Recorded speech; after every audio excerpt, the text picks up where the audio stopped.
Taman Negara Pahang. Dibuka pada 1938, kawasan hutan hujan simpan berusia 130 juta tahun ini cukup terkenal dengan kepelbagaian flora dan fauna serta merupakan salah satu destinasi pelancongan utama di Malaysia. Bersaiz 4,343 km persegi, ia juga menjadi pilihan kepada orang ramai yang ingin mencuba aktiviti mendaki gunung, eksplorasi gua, rapid shooting dan berkemah. Tahun ini Taman Negara sekali lagi menjadi tumpuan utama para peminat sukan permotoran off-road dari seluruh dunia menerusi kejohanan GV Rim Berit Taman Negara yang disifatkan sebagai salah satu kejohanan sukan dua roda terbesar dan berprestij di Malaysia selepas MotoGP. Seramai 279 peserta daripada pelbagai negara seperti Malaysia, Thailand, Singapura, Vietnam, Kanada, Korea Selatan akan diuji ketahanan mental, fizikal bersama jentera mereka menelusuri laluan dena yang berlumpur, berbatu, berpasir sejauh 220 km bagi memastikan siapakah juara. Ini Rim Berit 2023.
Pertama kali dianjurkan pada 2015, Rim Berit bertujuan meraihkan peminat sukan permotoran off-road dan merancakkan lagi sektor eko-pelancongan negara yang kemudiannya dapat menjana pembangunan sosio-ekonomi setempat. Bertempat di luar kawasan hutan simpan Taman Negara menyusuri Sungai Tembeling, edisi tahun ini membuka tirainya pada 31 Ogos sehingga 3 September 2023 dan disertai 279 peserta daripada 24 negara antaranya Thailand, Indonesia, Afrika Selatan, China, Amerika Syarikat, Kanada, Rusia, India, Belanda, Korea Selatan, Jepun serta Malaysia. So far kita tengok setakat ni lah semua yang dah register datang. Tapi tahun ni nampak sambutan lagi meriah kerana kita tengok tim Thailand saja. Diorang datang tu dengan 100 orang untuk support racer dalam 16 orang. Jadi diorang tukang masak, dia bawa tukang masaj, dia bawa. Jadi memang betul jadi satu race yang dia katakan dia punya preparation tu amat tahap dia tinggi sekali. Persediaan awal sememangnya amat penting dalam sesebuah perlumbaan. Lebih-lebih lagi apabila pelumba dikehendaki meredah hutan belantara sejauh 220 km daripada garisan permulaan sehingga ke garisan penamat. Disebabkan itu, pasukan Rim Berit sentiasa memastikan para pelumba yang menyertai acara ini mematuhi garis panduan dan syarat yang ditetapkan bagi mengelakkan sebarang kejadian tidak diingini. Kalender Rim Berit 2023 dimulakan dengan sesi pemeriksaan pelumba dan motosikal masing-masing yang dilakukan oleh pasukan skrutinia yang berpengalaman luas dalam sukan permotoran, selain pernah terlibat dalam penganjuran Rim Berit sebelum ini.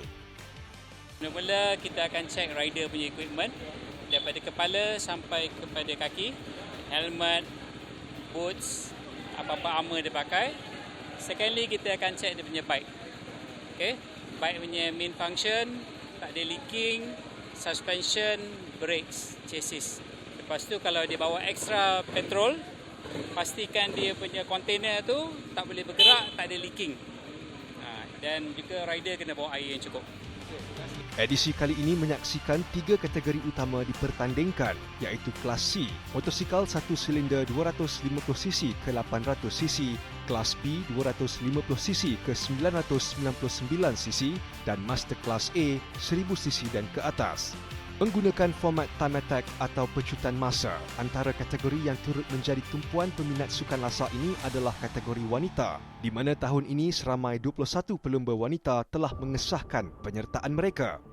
ก็ทำเต็มที่สู้สุดความสามารถ Oh, I think it's great to see that this year there's over 20 participants, if I'm not wrong, female participants. And I think last year there were only 4, so I think it's great to see that there's a big increase in the numbers.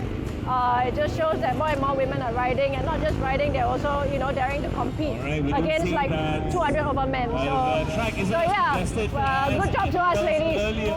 Compared to 20 years ago, the female competitors are really little. So to see 21, I think, female competitors this year it's really amazing, and I hope more women riders will come up and form like a community of female riders. So it's great. It's great to see competitors and fellow female riders as well. Yeah. When I actually registered for this, I actually registered earlier, so I didn't expect that there's more female joining after that. So when I realized that there's more female joining in, it's for me.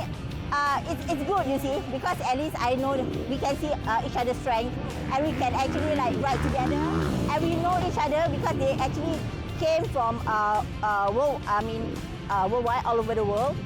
I think it's amazing. The more women that are in the sport, I think it just benefits the sport. It also benefits other women who are racing in the sport in terms of getting better gear for us, getting more coverage for us. Even in Canada, the women in the dirt biking scene has just exploded. So I'd rather race against 50 women than 4.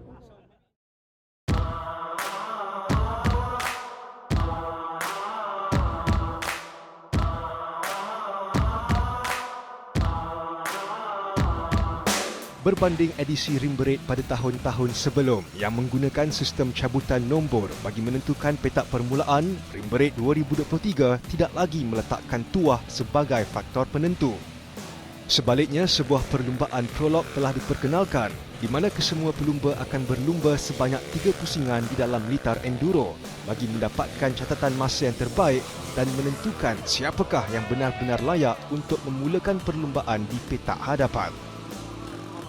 Okey, prolog ni dulu race yang dulu ni kita main cabutan bertuah. Jadi cabutan bertuah tu, dari cabutan bertuah tu dia dapat satu posisi untuk memulakan perlumbaan.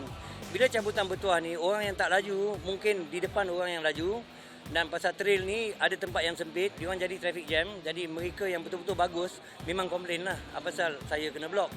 Jadi bila kita adakan prolog, kita ambil masa 3 lap. Prolog ni macam race pendek, macam qualifying. Siapa paling laju, dia start di hadapan.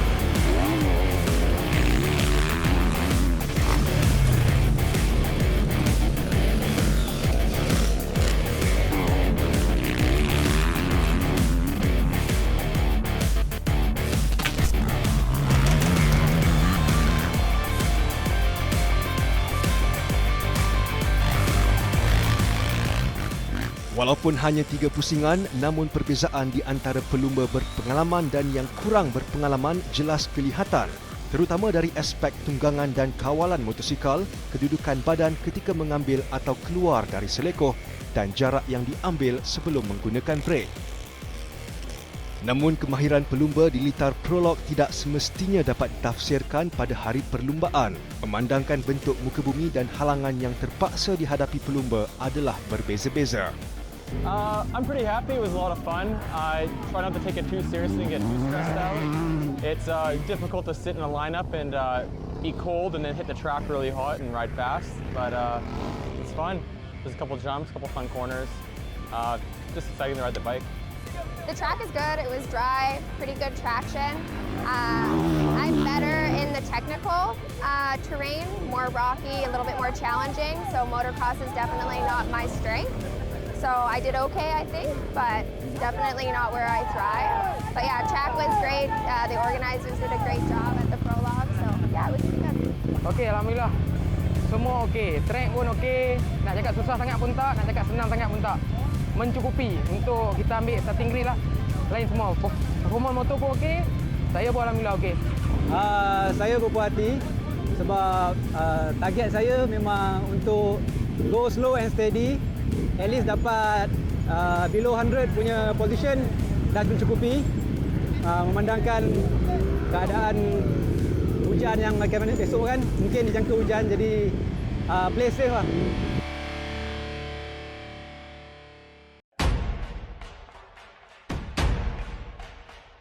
Suasana pagi yang hening di Kuala Tahan dipecahkan oleh deruan enjin motosikal 2 dan 4 lejang daripada pelbagai jenis dan kapasiti seawal 6 pagi.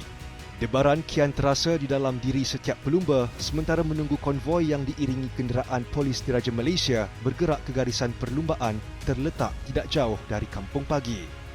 Selepas dilepaskan, konvoi sepanjang 300 ke 400 meter yang terdiri daripada pelumba, pasukan sokongan, pasukan perubatan, badan beruniform serta media mengambil masa kira-kira 30 minit untuk sampai ke destinasi.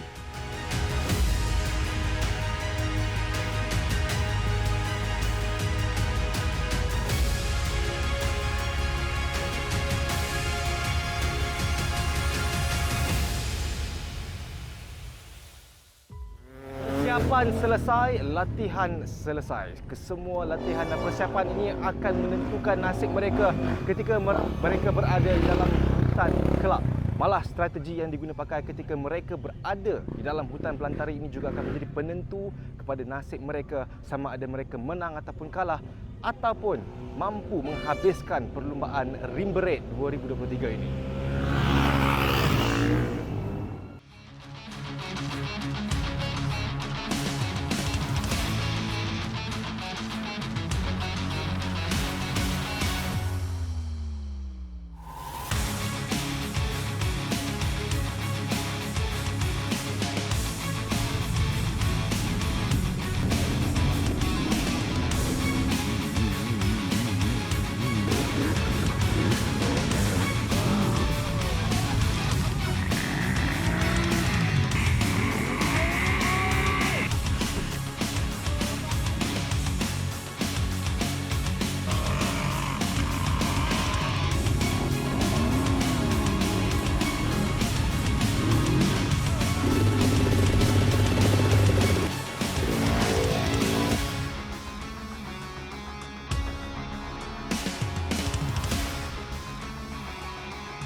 Difahamkan perlumbaan sejauh 220 km ini boleh berlangsung dari awal pagi sehingga lewat malam, merentasi beberapa checkpoint utama seperti Bukit Tobat atau Repentance Hill, Tembeling Sandbank dan Pintu Kecundang atau Gate of Despair. Namun bagi mereka yang berpengalaman dan berkemahiran adalah tidak mustahil untuk menghabiskan keseluruhan perlumbaan dalam tempoh masa 4 jam. Dia ada 3 atau 4 tempat. Nombor 1 paling dekat 4 km dari start dipanggilkan Bukit Derita. Memang menderita kalau kita salah naik. Kalau kita terjatuh nak start balik memang payah Bukit Derita. Lepas tu sandbank atau pasir pindah kita. Pasir pindah ni pasir dia dalam. Jadi kalau kita bawa terlampau laju kita jatuh. Kalau kita bawa terlampau slow kita sangkut. Jadi ini ada skill untuk bawa dalam pasir dan mereka terpaksa berhenti untuk isi minyak bagi mereka yang nak pakai minyak. Bagi mereka yang cukup minyak, dia orang lalu pasir itu terus masuk ke arah Gate of Despair ataupun Pintu Kecundang. Pintu Kecundang di pukul 3 kita tutup. Lepas Pintu Kecundang merupakan satu lagi challenge yang dipanggil Gunung Dulang. Gunung Dulang ni dia mencanak naik dan dia banyak longkang, jalan tu banyak longkang oleh kerana hakisan air, dan ini mungkin menjadi satu cabaran yang amat susah bagi mereka yang kurang pengalaman dari segi badan tapi pandai laju sahaja. Bukit Tobat. Kawasan ini sememangnya menjadi tumpuan utama dalam setiap edisi Ring Berit disebabkan darjah kecerunan dan permukaan tanahnya yang berlumpur serta licin telah mengakibatkan ramai pelumba terkandas. Di sini, ketahanan mental dan fizikal para peserta bersama jentera masing-masing bakal diuji. Di sini, derita menjadi realiti. Bukit Tobat ni memang legend. Pasal tahun lepas, dia orang datang, ramai yang kecenderang kat sana. Turun ni senang sikit. Lepas tu, dia orang akan lalu Jurassic Park. Jurassic Park tu, dia rumput tinggi. Jadi, bila kita lalu, kita tak tahu apa yang tayar kita akan menginjak. Mungkin air, mungkin batu, mungkin serut. Kerana rumput dia tinggi. Selain kemahiran pelumba, pemilihan motosikal juga menjadi faktor kepada keputusan perlumbaan. Motosikal berkapasiti kecil bersilinder tunggal adalah ringan dan lebih mudah untuk dikawal walaupun mempunyai daya tujahan yang lebih rendah. Ini berbeza dengan peserta yang memilih motosikal berkapasiti tinggi seperti Harley Davidson Pan America 1250, Honda Africa Twin CRF 1100 dan BMW 1250 GS Adventure yang jauh lebih berat. Pelumba yang bertanding menggunakan motosikal dengan berat melangkaui 200 kg ini wajib mempunyai ketahanan dan stamina yang tinggi supaya mereka mampu mengawal, mengangkat dan menunggang motosikal tersebut di dalam hutan yang berlumut dan berlumpur.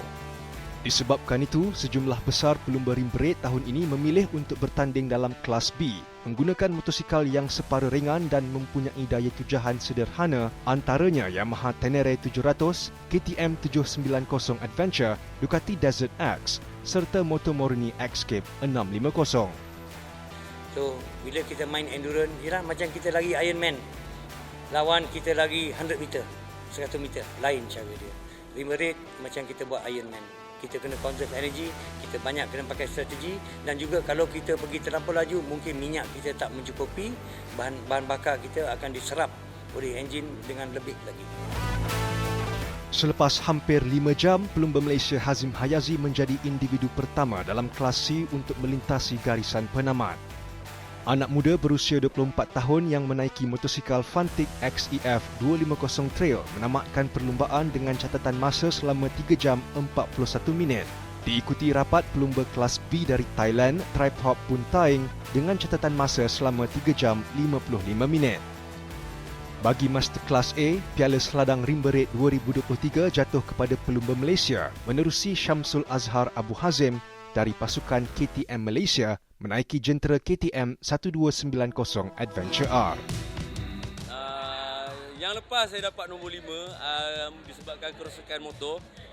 So tahun ni saya revenge lah. Memang cuba untuk dapatkan nombor 1. Tahun ni lagi difficult. 80%. 20% je senang. 80% lagi susah. Dia sebab dia ada yang hard section tak boleh laju. Sebab motor ni besar, dia berat. Ada kawasan yang open trail, masa dekat open trail lah saya ambil masa tu betul-betul saya gunakan full speed, full blast kat situ kejar balik. ดีใจมากครับที่ได้รับรางวัลถือว่าปีนี้ประสบความสำเร็จครับส่วนปีหน้าเดี๋ยวผมมาอีกครับเดี๋ยวมารักษาแชมป์ส่วนสภาพสนามแล้วก็พื้นแท็กข้างในเนี่ยมันตื่นเต้นตลอดเลยเส้นทางตื่นเต้นตลอดสนุกมากครับ Berbanggalah dapat podium dengan motor jentera yang baru, sponsor saya yang baru iaitu Fantic Motor Malaysia. Motor pun di maintain dengan baik dan di tune dengan baik lah untuk race ni. Jadi semua berjalan lancar lah, alhamdulillah. Compare dengan tahun lepas, jalan sangat kering, berhabuk. Tahun ni memang licin. Itu mencabar dengan batu, sungai, bukit, balak semua ada. Lengkap lah hutan Pahang ni. Kemanisan kejayaan yang dirasai tidak terhad kepada pelumba tetapi kepada semua pihak yang telah terlibat untuk menjayakan Ring Berit 2023. Persiapan yang mengambil masa selama setahun ini berjaya membuahkan hasil menerusi kerjasama erat pelbagai pihak antaranya Jabatan Perhilitan PDRM, Jabatan Bomba dan Penyelamat Malaysia APM, para penaja serta Kerajaan Negeri Pahang. Rasa lega. Dah rasa lega Ring Berit dah dijayakan. tiada kecederaan teruk, tiada kematian dan tiada keadaan yang benda-benda yang tak diingini terjadi, dan ini semua saya jangkakan dengan cooperation lah dengan PDRM, PGA, Bunga Tok Pat semua. Lepas ni kerja kami mencuci apa-apa yang tertinggal supaya hutan akan kembali sedia kala seperti mana yang sedia ada. Saya ni sebulan berhenti, lepas ni kita akan berjumpa beberapa kerajaan negeri untuk mengadakan rim parade, dan kami pun akan paparkan plan 5 tahun rim parade. Apa kami akan buat dalam 5 tahun supaya senang pasukan-pasukan buat rancangan, membuat bajet, mencari rider untuk mendominasi, memenang rim parade. Sebagai sebuah sukan permotoran yang berprestij, acara ini wajar diberikan perhatian oleh agensi kerajaan dan swasta, memandangkan penganjuran rim parade membawa impak positif kepada industri sukan, pelancongan dan ekonomi negara. Sehingga kita berjumpa lagi di edisi Rim Parade 2024.